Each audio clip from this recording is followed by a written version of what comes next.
This hospital called MIOT started around 25 years ago, and in the beginning it just started as a hospital catering to a single specialty, orthopedics and trauma, mainly so that at that time when India had very primitive health facilities, the focus of MIOT was that no patient needing orthopedic care would need to travel overseas. They could have everything done in their own backyard, so to speak.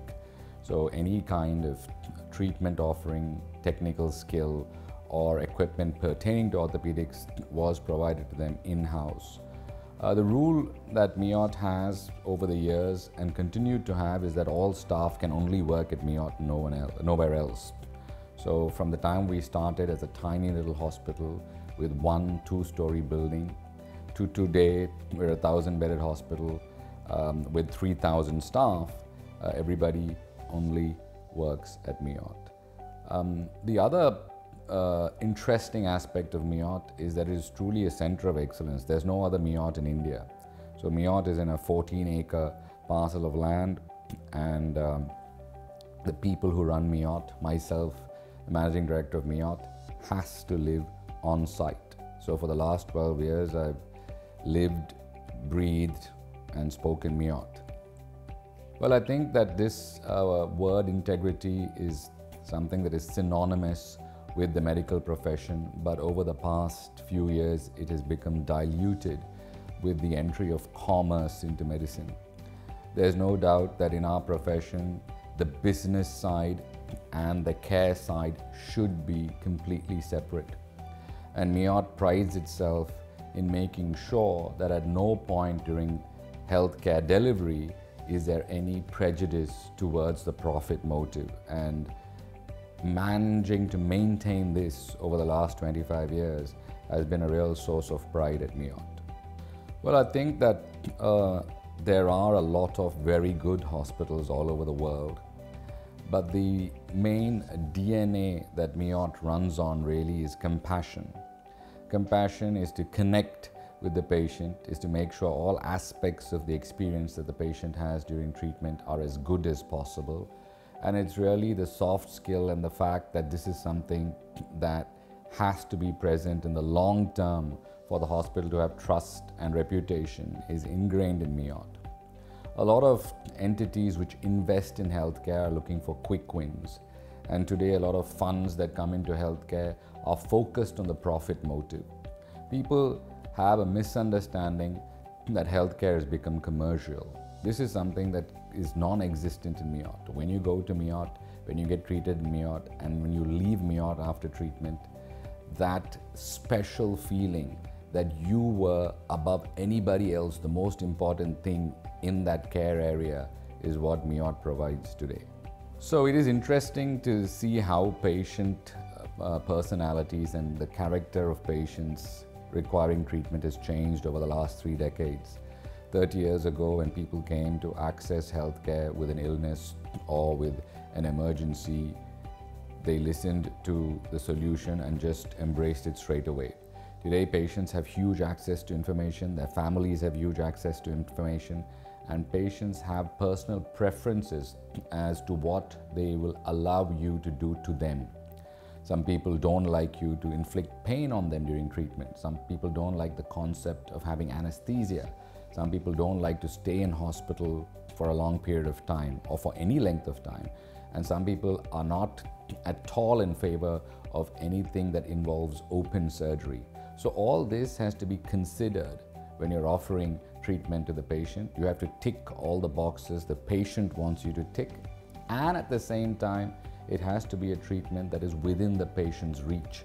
So whether they're insured or whether they're self-paying or whether they've borrowed money or whether an organization is funding them, it has to be within the reach of the patient. There's no point having some sophisticated gadget or highly skilled professional whose services are so expensive that only a handful of people can access them. So that is not our motto. We would like to provide cutting-edge treatment.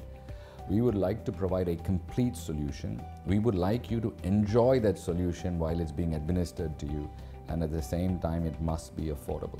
There is no undergraduate medical school at MIOT, But MIOT trains 17 different specialties of post-graduation, where the people write a common exam in the capital, New Delhi, and then they come to MIOT for training and administering of exams, and then they leave in 3 years with their particular specialization.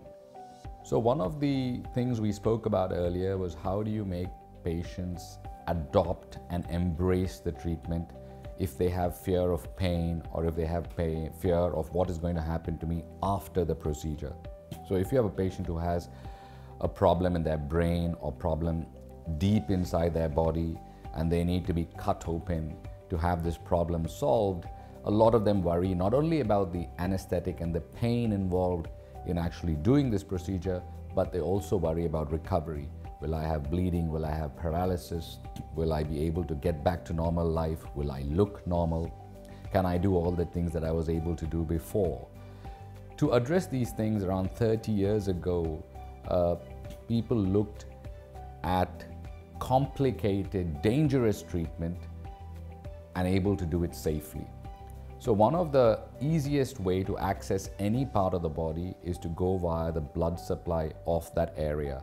So blood vessels have to access every area of the body for you to have a normal life, for your cells to multiply, for your body to function, for your organs to make sure that they are normal. They need blood supply.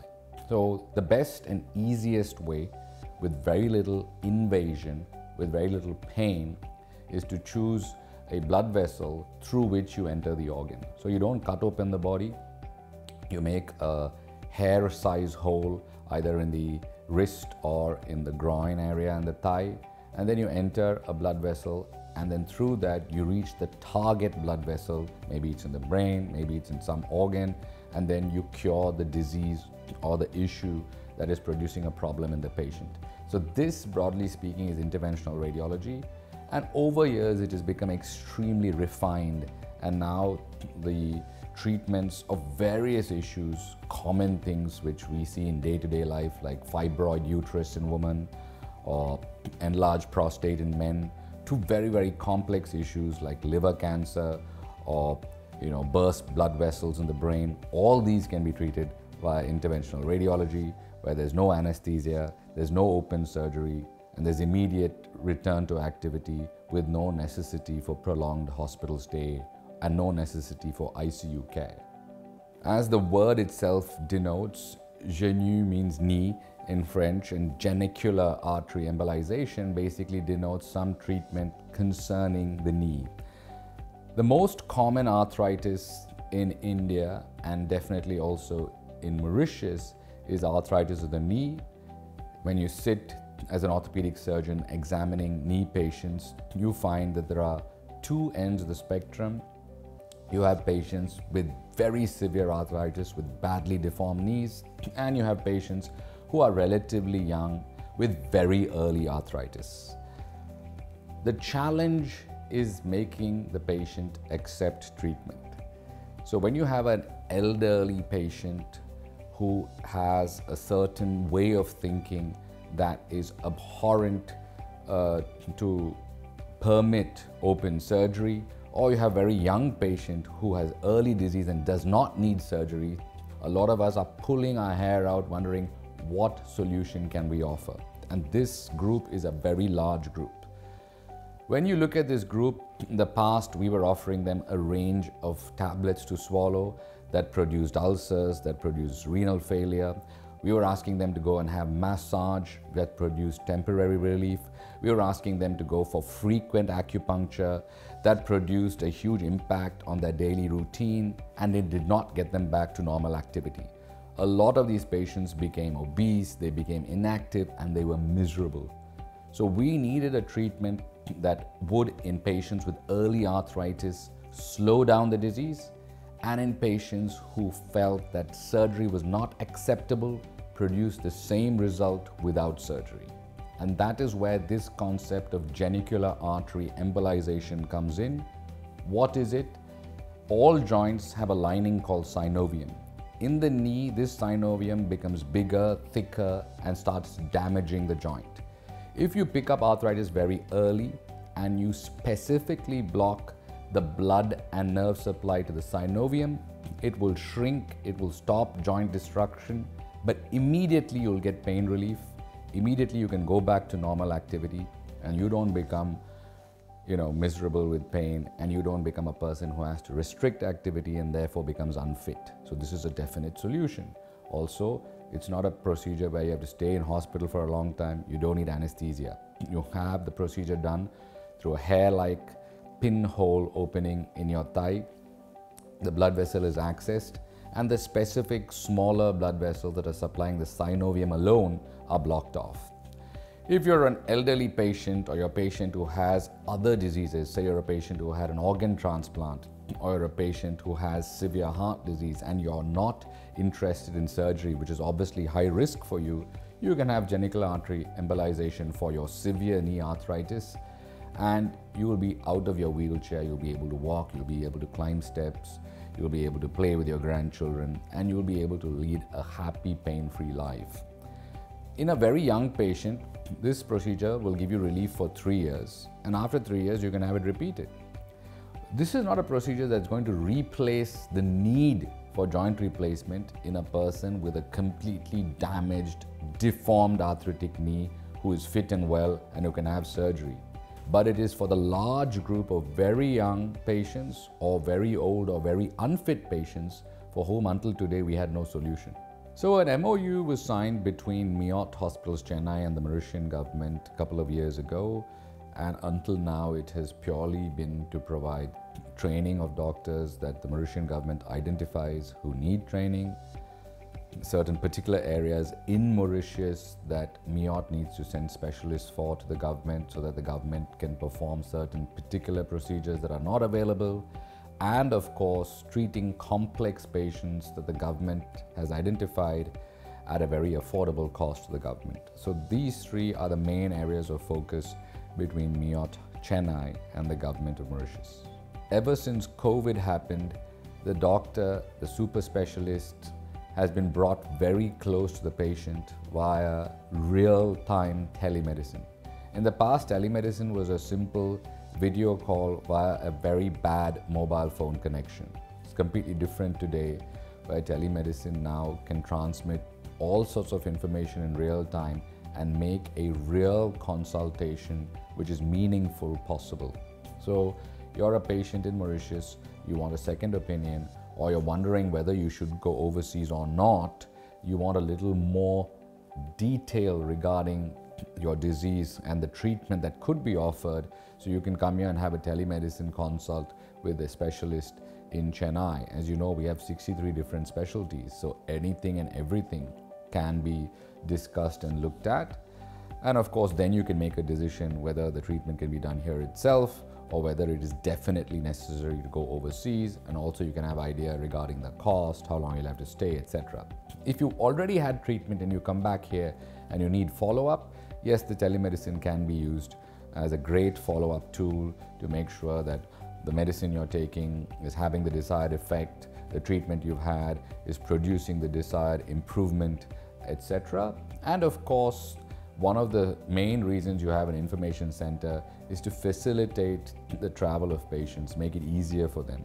I think with the closeness of the Mauritian and Indian governments, that travel from an ambassadorial visa point of view is relatively easy, but there are other areas regarding the price of travel, the ease of the journey, and recently with the direct flights between Mauritius and Chennai, this has become even easier.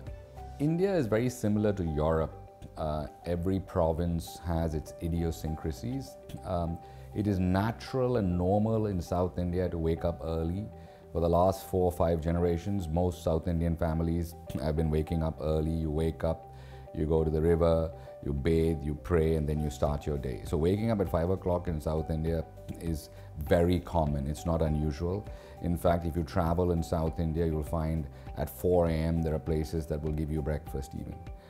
And why do I specifically do what I do? So from the time the concept of MIOT was started, there was a rule that the person running MIOT must be able to feel the pulse of the organization at any time, and that the person who is the managing director should lead from the front. So when you have a hospital with 1,000 beds, when you have 3,000 full-time staff, when you have scenarios playing out in the world like COVID, you want to give your staff and patients confidence that the general leading the army has not deserted the scene. And this gives huge confidence if the patients know that they're in a campus where the managing director is staying at the top floor of one of the buildings, receiving the same water, electricity, food, housekeeping, etc. When they know that in an instant, any challenging scenario can immediately be addressed by the leader of the organization because he's there, this gives them huge confidence. One of the things that I always make a point of doing is to try to visit every single patient at least once a week. So a lot of patients stay for prolonged periods of time because this is a quaternary hospital. So it provides solutions for people who cannot find a solution elsewhere or who have attempted several times to find a solution and failed. So average length of stay for such complex patients is usually something between 1 to 2 weeks. So especially when patients are not from the region, I try to visit them at least every other day. But otherwise, I try and make sure the patients are seen by me, even if it's for a few minutes, at least once a week. So if you don't wake up at 4 o'clock, it's very difficult to achieve everything you want to achieve in a single working day. Also, I'm a practicing orthopedic surgeon, so I've got to do some clinical work to make sure that I'm still in touch with my area of specialty. So a lot of my clinical work is done between 4 a.m. and 9 a.m. and then I have the rest of the day till around 6:30, 7 in the evening to do the rest of the work, which involves administration and of course building confidence. So building confidence has got to do with various aspects of the patient journey. How do they have their interaction with the people looking after them, the people who are coming to clean the room, the nursing staff, the catering staff, the people who are moving them in their wheelchairs or in their stretchers to the care areas. We want the patient to feel a cocoon of compassion at every step of their journey. We don't want them to feel that, oh, I'm here and somebody doesn't care about me, or I'm here and I feel as if I'm not very safe. India is a challenging country. When people think of India, they think of crowds, they think of noise, they think of smell, and they think of dirt. But none of this is found when you enter the campus at MIOT.